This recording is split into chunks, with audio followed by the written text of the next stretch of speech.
మనని పెట్టారంట.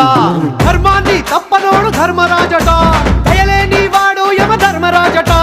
వీడి బాట నడవకుంటే వాడి వేటు తప్పదంటూ ఈ బతుకును నాటకంగా ఆడిస్తున్నారంట. రంగా రంగా రంగస్థలాన ఆడడానికంటే ముందు సాధనంటూ చెయ్యలేని ఆట బొమ్మలం అంట మనమంతా.